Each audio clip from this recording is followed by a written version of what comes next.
AI 정의 혹시 기억하시나요? AI는 환경을 인지하고 합리적으로 행동하는 에이전트를 연구하는 학문이라고 공부했습니다. 그리고 러셀 앤 로빅의 표준 모델은 합리적 행동의 관점에 집중하고 있었죠. 그런데 여기서 끝이 아닙니다. AI 시스템이 합리적으로 행동하더라도 그 행동이 인간의 가치와 맞지 않으면 위험할 수 있죠. 그래서 우리는 추가적으로 가치 정렬 문제도 해결해야 한다는 걸 공부했습니다. 구독과 좋아요, 댓글, 알림 설정까지 부탁드려요. 이번 강의 주제는 바로 AI, 머신러닝, 딥러닝, 강화학습입니다. 많은 분들이 다 비슷한 말이라고 생각하실 수 있어요. 특히 머신러닝이 AI라고 오해하는 경우가 많습니다.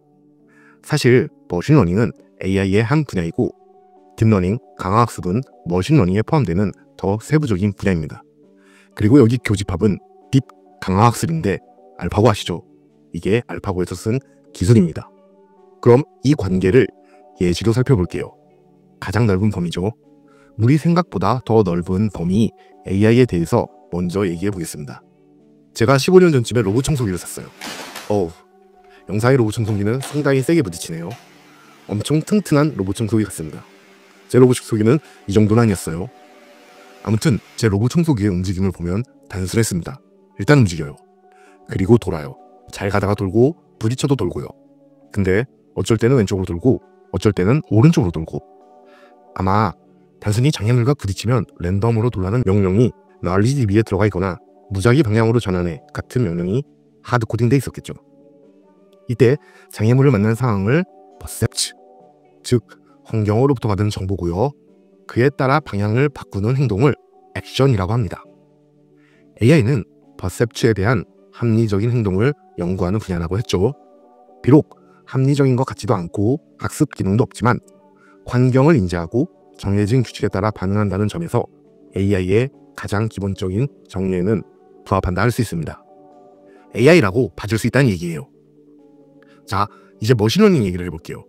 머신러닝은 AI의 한 분야이자 현대 AI의 핵심이죠. 다시 로봇 청소기를 보겠습니다. 몇 년 지나서 새로 나온 로봇 청소기예요. 이 로봇은 벽에 부딪히고 방향을 바꾸는 게 아니라 앞에 달린 초음파 센서로 부딪히기 전에 피해요. 과거에 학습된 데이터를 바탕으로 이 정도 높이와 재질이면 넘을 수 있다, 또는 이 정도는 피해야 돼 라고 스스로 판단할 수 있기 때문이죠.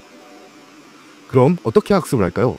이 로봇 청소기는 먼저 데이터를 모으기 위해 일부러 여러 물체와 부딪혀 봅니다. 초음파 센서로 물체의 높이와 재질의 부드러운 정도를 측정하고 물체를 넘어가는데 성공했는지 실패했는지 결과를 기록하는 거예요.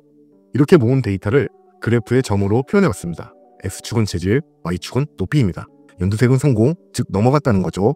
빨간 점은 실패했다는 겁니다. 빨간 포인트들이 모두 선 위쪽에 있고 연두색은 모두 선 아래쪽에 있네요. 5개의 장애물에 대해 학습이 잘 돼 있다는 뜻입니다. 이제 로봇이 6번째 장애물을 넘어보는데 넘어갔어요. 그런데 이 노란색 라인은 6번째 장애물을 못 넘어갔다고 판단하고 있네요. 그럼 돌려서 이렇게 잘 분류하면 되겠죠. 이 선을 좀 더 전문적으로 말해서 결정 경계라고 해요. 이 결정 경계를 평행 이동하고 돌리기도 해서 완벽하게 나누는 선을 찾습니다. 이 과정을 학습이라 하죠. 네, 당연히 수학적 원리고요. 나중에 퍼셉트론을 공부하면서 다루도록 하겠습니다. 이렇게 높이를 학습한 로봇 청소기는 이제 물체의 높이를 보고 스스로 판단하고 장애물을 피할 수 있는 거예요. 그래서 이렇게 성형 분류를 학습하는 알고리즘을 전통적인 머신러닝 또는 샬로우 러닝이라고 합니다. 이제 딥러닝을 볼게요. 딥러닝은 머신러닝 기술 중에 가장 각광받고 있는 분야죠. 머신러닝과 차이를 보기 위해 이번에는 최신 로봇 청소기의 예를 보겠습니다. 최신 로봇 청소기에는 카메라가 달려있어요. 인간과 비교하면 카메라가 눈 역할을 합니다. 예를 들어 청소를 하면서 애완 고양이를 봤어요. 이전 로봇 청소기들은 부딪히고 돌거나 센서로 인식해서 피했었겠지만 이 로봇 청소기는 고양이로 인식해요. 인간이 눈으로 보는 것처럼 고양이를 보고 고양이라고 인지하는 거죠. 그러면 소리를 내서 고양이한테 피하게 만들 수 있겠죠. 아니면 조금 대기할 수도 있고요. 로봇이 고양이를 구분하려면 단순히 높이와 재질 같은 정보만으로는 어렵습니다. 그래서 RGB 값, 형태, 패턴 등 수많은 복잡하고 고차원적인 정보를 조합해서 구분해야 됩니다. 이 고양이 사진들처럼 다양한 고양이도 구분할 수 있어야 돼요. 이처럼 복잡한 정보를 학습하고 구분할 수 있는 기술이 딥러닝입니다. 특히 이미지 인식을 잘하는 딥러닝 모델이 CNN이고요. CNN은 컨볼루션 연산을 통해 이미지에서 가장자리, 선, 곡선 같은 저수준 특징이 담긴 피처 맵을 생성합니다. 이를 점점 귀, 눈, 꼬리와 같은 고수준의 특징으로 조합해 나가요. 여러 번의 컨볼루션을 통해 얻은 다양한 피처 맵들을 Fully Connected 레이어에 통과시켜 고양이와 같은 대상을 최종적으로 분류할 수 있는 거죠. 최근 CNN 모델들은 Fully Connected 레이어 없이 GAP, Global Average Pooling 을 사용해 분류하죠. 자, 그럼 감이 오시나요? 머신러닝은 주어진 데이터를 바탕으로 일정한 패턴이나 규칙을 학습해 새로운 데이터에 대해 예측하거나 분류를 수행할 수 있도록 만들어진 알고리즘들을 의미합니다. 이 안에는 선형 모델도 있고 비선형적이고 복잡한 신경망 기반의 모델, 즉 딥러닝도 포함되죠. 여기서 딥러닝이 아닌 전통적인 머신러닝을 샬로우 러닝이라고 한다 했습니다. 딥의 반대죠. 딥러닝은 다층 인공신경망을 가지는 기법이고 샬로우는 다층 신경망 없이도 할 수 있는 학습입니다. 정확히 말해서 히든 레이어가 한계 이하까지 샬로우라고 합니다. 대부분 구조가 단순하고 투명해서 선형대수, 미분, 확률 이론 같은 수학 도구들을 통해 모델이 작동하는 원리를 이해하고 결과에 대해 추론까지 할 수 있습니다. 그래서 우리가 샬로우 러닝을 공부할 때 수학 공부를 많이 해야 돼요.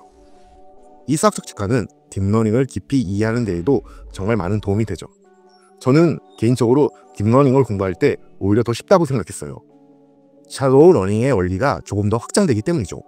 그리고 딥러닝 모델들에 대해 공부할 때는 수식이 더 적게 나와요. 왜냐고요?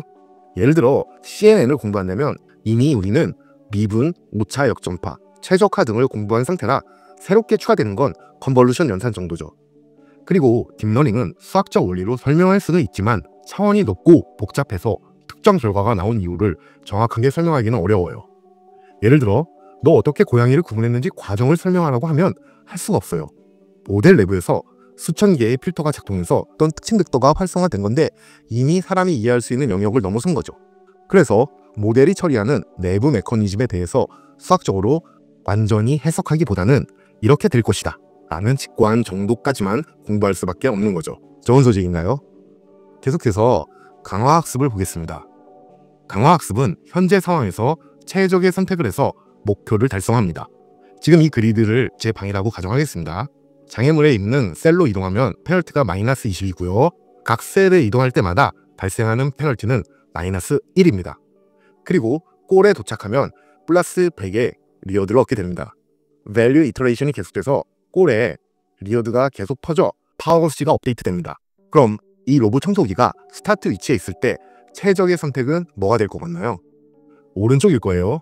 그 다음 셀에서도 최적의 판단은 오른쪽일 거고요. 그리고 오른쪽 모서리 끝에서는 위 방향으로 가서 목적지에 도착할 겁니다. 지금 이 예제는 단순해서 최적화된 경로는요. 이 노란색 화살표 경로로 정책이 수령할 거란 게 너무 당연하죠. 그렇다면 이번에는 조금 더 복잡한 상황을 가정해 보겠습니다. 상습적으로 먼지가 많은 지역을 최대한 빠르게 청소해야 하는 상황인데요. 이런 지역에 리워드 10점을 부여했습니다.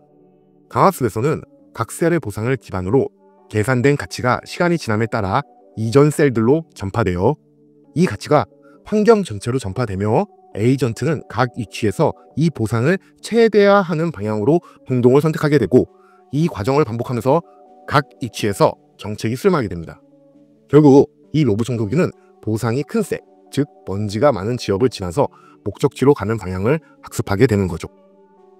마지막으로 여기 두 기술의 교집합인 딥 레인포스 러닝을 보겠습니다. 이 기술이 바로 알파고에서 사용된 핵심 기술 중 하나입니다. CNN과 강화학습을 동시에 사용하는 거죠. 지도학습, 몬테카를로 서치 등의 설명은 생략할게요.